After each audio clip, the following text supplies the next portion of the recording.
Talk Business with Barbados Chamber of Commerce and Industry, BCCI. Welcome as we hear the perspectives of various subject matter experts and stay up to date on the challenges and solutions around emerging and current trends in business, policies, trade, and more.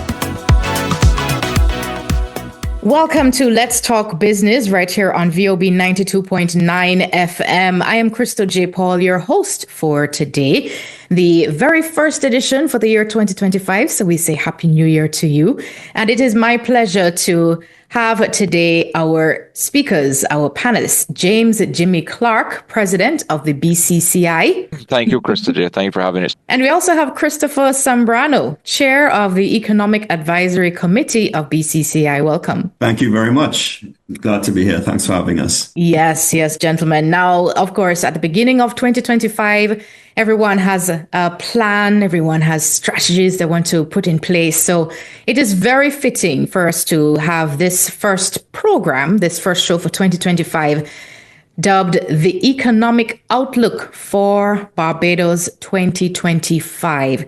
So I'm sure all ears will be even more glued to this program as we're looking at this particular topic. As Barbados moves into 2025, the country's economic trajectory is at a critical juncture. With significant challenges such as global inflationary pressures, rising cost of goods, and the ongoing digital transformation of industries, the economic outlook remains a hot topic. The private sector, represented by the BCCI, plays a pivotal role in shaping economic policies and strategies. In this episode, the discussion will focus on key drivers of economic growth for Barbados in 2025, opportunities for business innovation and investment, challenges such as debt management, inflation, and international trade uncertainties, and recommendations from the Economic Advisory Committee to ensure resilience and competitiveness. We hope that our audience will leave with a clear understanding as you listen to us right here inside this edition. And we look into the projected economic landscape for 2025. What is in store? So, gentlemen, let's get right into it. Now, I know, Christopher, you'll be definitely giving us quite a bit of insight today. We're going to be looking first at the 2025 economic projections. Now, Barbados is expected to grow by 2.8% in 2025, following a 3.9% expansion in 2024. What factors would you say are driving this growth projection? Well, as we start 2025, I think I personally am quite excited by what is in front of us. Our Minister of Tourism has done a good job in terms of adding airlift to the destination. So they have, the Ministry of Tourism has negotiated additional airlift. So tourism arrivals are up. While tourism is 20% of the economy, it earns about 80% of our foreign exchange earnings. International reserves are high, at an all-time high, or a strong $3 billion, roughly about 29, 30 weeks of import cover. Our NIS claims, the unemployment claims, are down compared to prior year, which is also a good sign. And the state has met all its fiscal targets with the IMF in terms of revenue, expenditure, and the current account balance. And then when we turn to the banking sector, we saw that they had loan growth in the amount of about 4%, which sounds moderate, but that was compared to declining growth in loan book prior to that. So, there are a lot of positive signs out there as we move into 2025, and a significant activity occurring in the island, both in terms of the tourism arrivals, but, there's the villa market with a lot of construction going on there. There are a number of a couple new brands coming into the island. So again, investments there. And then there's also a shift in terms of our tourism products as people look, these welcome stampers look to do remote working. And then there's a shift of villas and shared accommodation in addition to our traditional tourism stocks. All of that, with tourism being at the spear, is then driving a lot of trickle down throughout the economy. So we are quite excited. Obviously, there's things to look out for. I mean, as we are all aware, Trump has just come into office. It's very uncertain what he would do. He has a disruptive, I guess, philosophy, not necessarily bad for the US, but obviously that lends to a lot of uncertainty for the others that are around the US. Obviously, we still have all the other geopolitical things that are happening in terms of Russia and Ukraine. And in addition to that, Trudeau has just resigned as the premier of PM of Canada. That's a big trading partner. And again, that is going to lead possibly to a big shift away from the Liberals to the Conservatives. So we have a bit of uncertainty that's facing us as well, but certainly starting with a lot of positive. Fantastic. Jimmy, would you like to contribute to this? Sure, Krista J. There are a lot of those things that are contributing very well. And the growth, the nearly 4% growth is certainly excellent, and certainly the country and everybody involved to be lauded for that level of growth. One of the key issues, of course, is can it be maintained? And we have to, while things are very positive, as Chris alluded to or said, there are numerous global headwinds, geopolitical issues, and so on, which can be very destabilizing in global markets. And one thing markets don't really like is uncertainty. So, we are at least going into this year, very buoyant, and but it remains to be seen how we actually perform throughout the year. And I hope that we continue to do very well, and certainly all indicators are pointing in that direction. And so we're cautiously optimistic, shall we say, that we will have a good year. Right. Well, Christopher, you mentioned the welcome stamp, and that would have been introduced a number of years ago, and we're seeing that people are still taking advantage of it. We know that we're in the tourist season. We're seeing quite a good number of tourists on the island. Now, tourism remains pivotal, but we're also seeing growth in construction and business services. Which sectors do you see contributing to GDP growth in 2025? Yeah, so as we move, the tourism product is transforming. I think there's significant investment in that villa market in particular. If we look at the likes of Apeshill and Royal Westmoreland and a number of other developments around the island. So we certainly see a shift in the inventory of accommodation. And then there's a lot of knock-on effect to all the service providers there. So it's certainly in construction. Certainly we also see a need for a lot of ancillary products in terms of, attractions. So when, these visitors come to our shores and stay here, obviously they want to not only be at the beach, but they want to, have a great meal, have great experiences. If it's, through, a good show or, going to the likes of a animal flower cave or Hunt's Gardens and things like that. So I certainly see, and certainly that's a trend, a lot of our visitors are into experiences. They want to get outside of the traditional all-inclusive resort and get out and really experience Barbados. So certainly I think, there is growth there as we change our product and as more visitors want to experience more of Barbados and experience things other than outside of the traditional sun, sea and the restaurants in the hotels. So certainly see the growth coming from those other ancillary areas, and then the knock-on impact to that, because all these villas have to be insured. They employ people, and employ chefs, all the supporting services and so forth. So we certainly see, a greater spread in terms of its impact in terms of employment and all the supporting sectors around that. In addition to that, obviously there's been a trend in terms of technology, and everything now in terms of interface has to be digitized. from the banking and that interface to booking the product and how you interface with a client and the whole client experience. I do think there's also a lot of technology and services that will need to come around that. And as we have to compete on a global scale, obviously, to be more competitive globally, we have to be a lot more digital and a lot more savvy in terms of what we offer.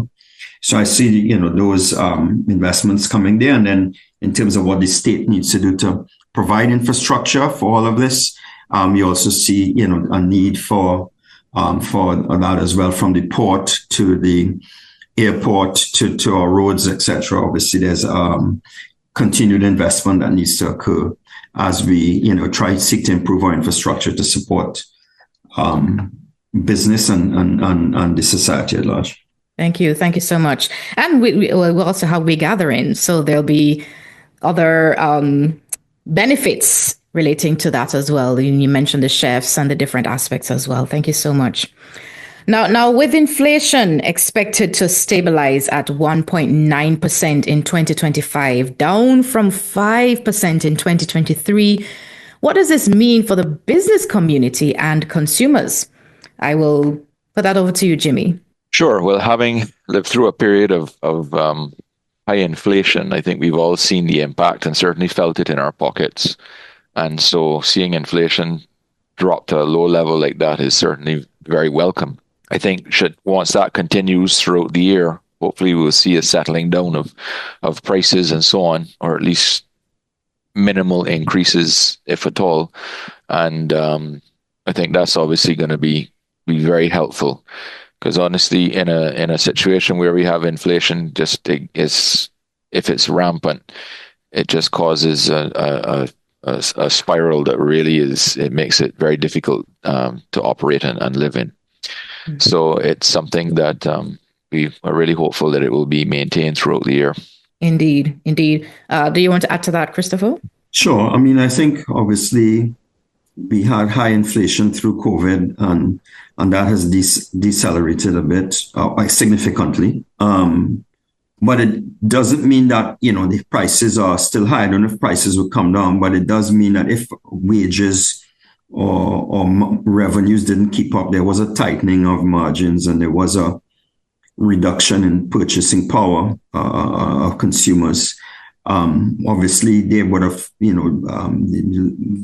would have sought to try and get wage increases and so forth. So there was a tightening, but definitely, hopefully, with this reduction and things normalizing, people can plan a little better and hopefully even try to get some relief in terms of, being able to get some of their purchasing power back and some of those margins back. But definitely, what we need is stability, and to the extent there's stability, hopefully this inflationary pressure will be under control, and to the extent that the supply chain is stable, then hopefully, shipping costs and those things are not going to have a big knock-on impact.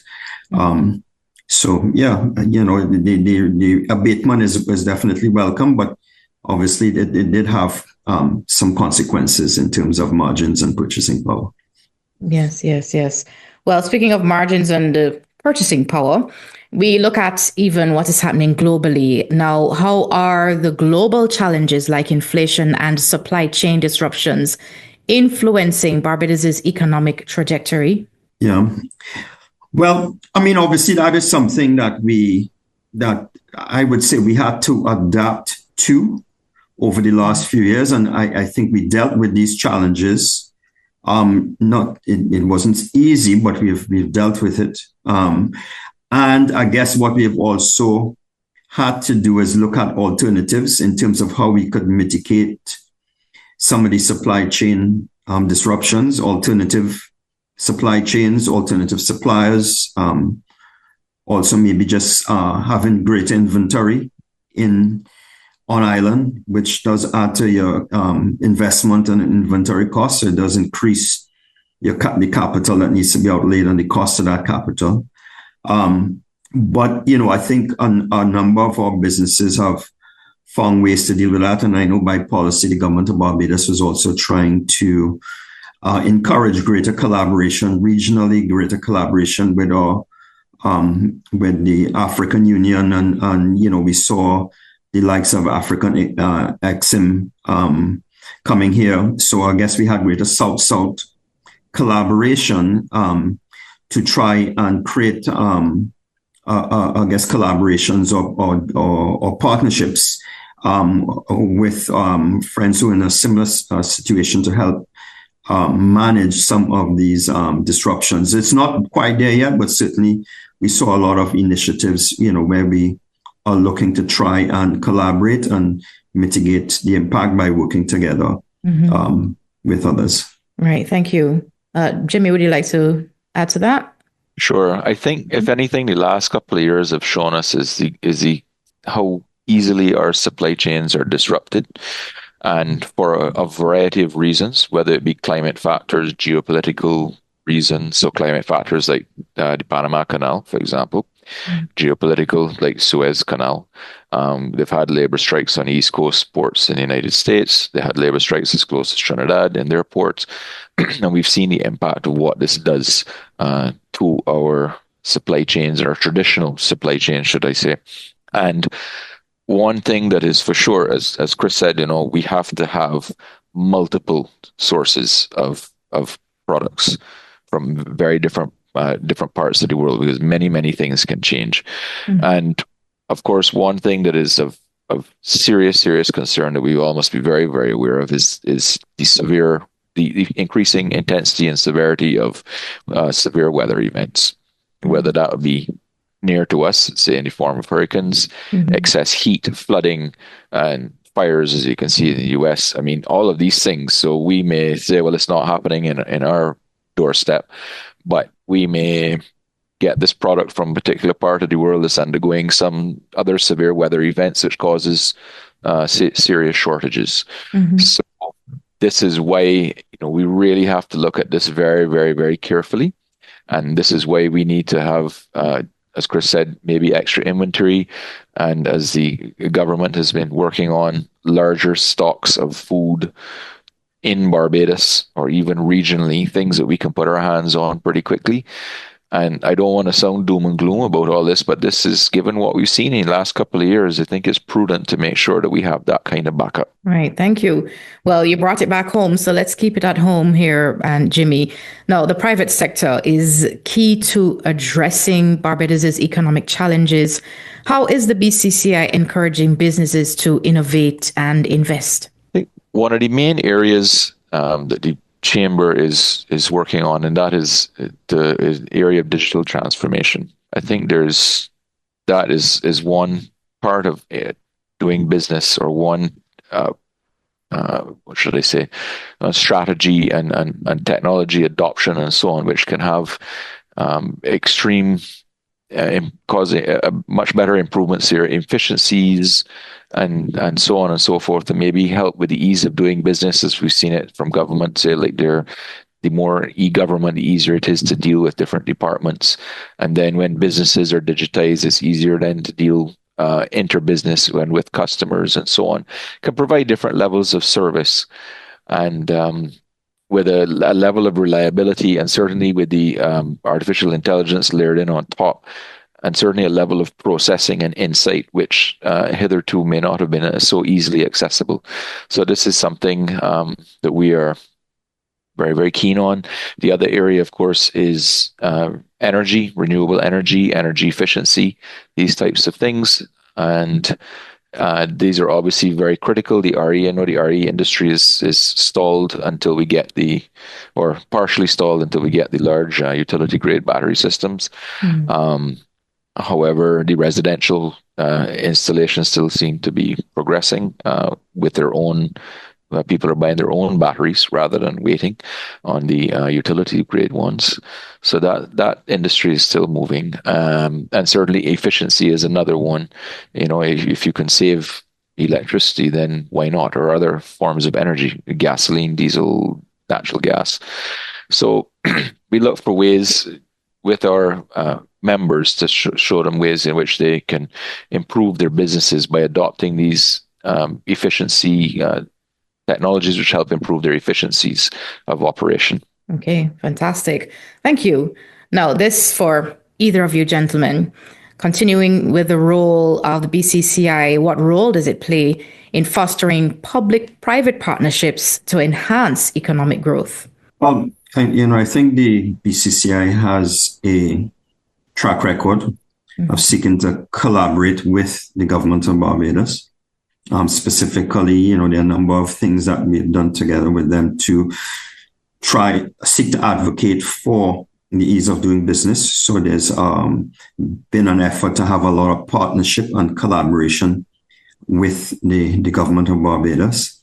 Certainly, we would seek to advocate, amongst our members to look to mobilize capital that will take advantage of any public-private partnerships that are put out there by the government of Barbados. But I think our biggest role really is to ensure that there's the right environment that will allow for successful partnerships, whether it's the ease of doing business or advocating or providing input to the policymakers in terms of what would create that, and also in terms of advocating amongst our members to show them the opportunities and encourage sharing in terms of sharing across geography, because we also do a number of things with other chambers of commerces elsewhere in terms of also bringing partners to bear from outside together with our members, as well as sharing within the business community within our members in terms of best practices. I don't know if Jimmy wants to add anything to that, but that's what I would have seen as our role. Yeah, absolutely. I agree. I think there are opportunities for growth and development for the country as a whole by putting everybody's heads together and resources, and so that we can basically leverage, multiply them out to get a much bigger result than we could do any one person or entity on their own. Okay. Well, you mentioned again the public-private partnerships.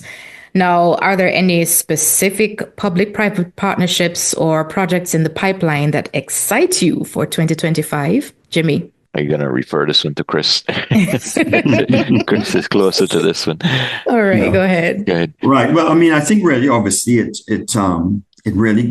is really driven by the government's policy, right? Because these would be, by definition, state projects, either for infrastructure or delivery of services that they choose to partner with the private sector to deliver.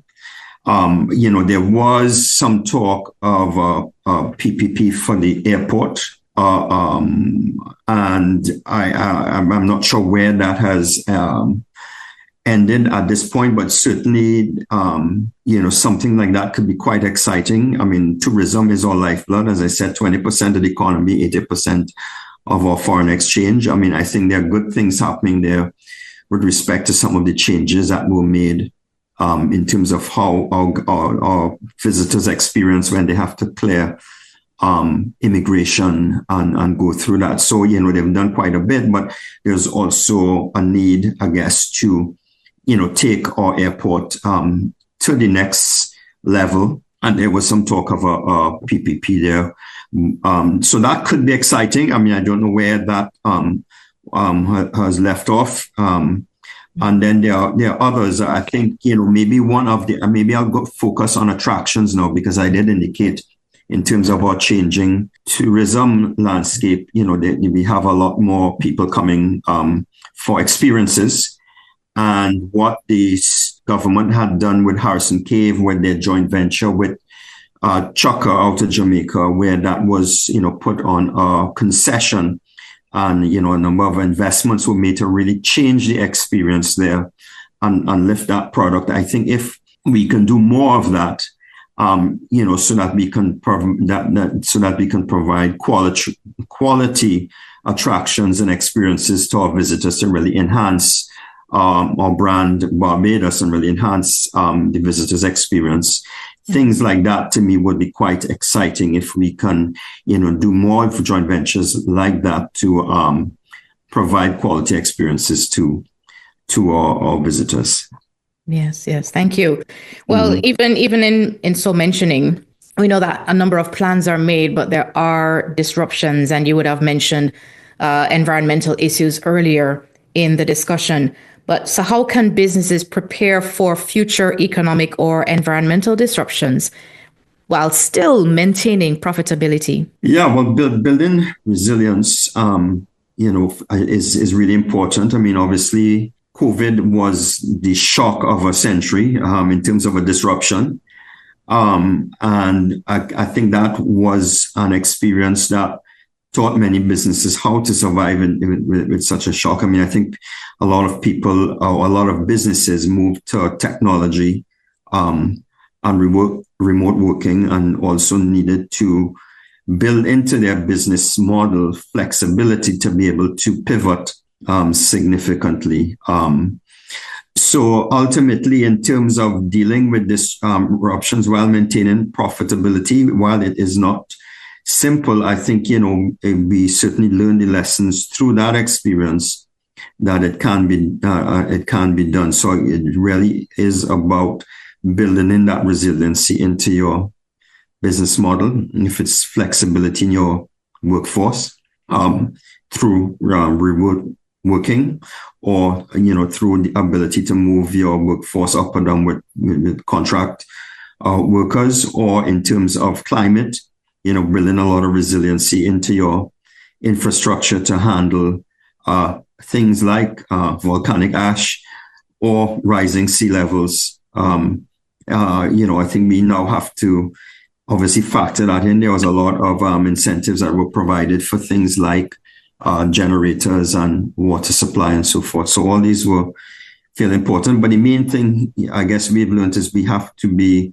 very flexible, and we have to be able to pivot on technology. And, I guess flexible work arrangements were definitely part of that, and business partnerships and alternative supplies, as we saw with the supply chain, and an ability to do that. And regional partnerships are not necessarily looking to the typical South-North trade, but these South-South trades, as we're trying to do to foster our relationships with places like Africa and South America, are things that we have to look at in terms of building sustainability. And then obviously we have the ESG initiatives, and building all these sustainability practices into our business, which is also very important now, and it's taken on a renewed priority in our plans. Okay, thank you. Well, as we wind down the program, let us look at some opportunities, because we definitely want to end on a really high note. And let us look at the economic opportunities. Tourism, renewable energy, and technology, they are definitely promising areas for growth. Which opportunities do you see as the most transformative for Barbados in 2025? So this is an interesting one. I mean, I think these things, all three of them, can come together. I mean, certainly on the let me start with tourism. On the tourism side, I think it's not business as usual. I mean, you have to. Trends are changing in tourism. We have a new generation of visitors. And there's a twinning of technology and, artificial intelligence and data analytics, and visitors are looking for those experiences. So what I find quite exciting is how the landscape is changing, where we have this much bigger product in terms of tourism. So it's no longer just a traditional all-inclusive resort or hotel. They want to come stay at a villa, experience our communities, really experience, not just our food, but our culture and all these good things, and do it and do it in a smart way in terms of technology. So I see a lot happening there, and as we're seeing, there's a lot of investment going on there. But in terms of our energy transition, renewable energy is also quite exciting. I think a huge I guess it was hydrogen generation facility was just approved. If we truly get that sort of transformation going in terms of our energy transition, that could be extremely transformative. I think Barbados is already a leader in the Caribbean in terms of renewable energy and the investments we're making there. And if we can go to the next level, that will be fantastic. Obviously, we have a lot of policy things that we need to get right to do it responsibly, and to ensure that our energy provider can do it in a financially sustainable way. That is light and power. But definitely, I guess, if I had to choose one, if we could really on board and use technology and artificial intelligence in in what we do, in terms of our tourism product, in terms of our services to citizens, in terms of our business services, and I think that really has a lot of promise for transformation. So adopting technology, adopting artificial intelligence, data analytics into all our business practices, I think could be truly transformative for us. All right. Thank you. Jimmy? Sure. Just to follow on from what Chris was saying, I think the opportunities in there as well, and not just for businesses with AI and with digital transformation, these various areas. These are some non-traditional business areas that that Barbadians can get involved in. And the whole idea with them is that it takes away some of the tasks that, were maybe boring or redundant and, not so fun to do. And the machines do these things for you, and that frees you up to do things that are more value added to your career, to your business, and so on. And I think the opportunities, especially for young people coming along, is, they have a whole gamut of new career options and career fields to look at that maybe were not quite the same 5 years ago. And so this is actually really exciting and really interesting, because the pace at which AI is going to change, as we already see that the models for ChatGPT are working, they're even more advanced than they were before, that this is really, really accelerating. So there's all these different areas to get involved in business for yourself or with somebody else. And so I think, for the people of Barbados, I think this is a really dynamic and interesting time to look at all these new areas of technology, same energy, computing, climate science, you name it, any of those areas, even finance and so on, are really, really, there's so much change happening that I think it's all well worth looking at, and I think it bodes very well for the future. All right. Thank you so much, gentlemen. And that's a wrap for today's edition of Let's Talk Business. As we delved into the topic, the economic outlook for Barbados 2025, we would have discussed 2025 economic projections, private sector's role on economic development, resilience and sustainability strategies, and economic opportunities. Thank you so much, Jimmy Clarke, President of BCCI. Thank you. Thank you, Krista. Thanks for having us. And Christopher Sambrano, Chair, Economic Advisory Committee of the BCCI. Thank you very much. All right. Wishing you gentlemen a wonderful year. I'm Crystal J. Paul. Thank you so much for listening. Join us again next time for Let's Talk Business.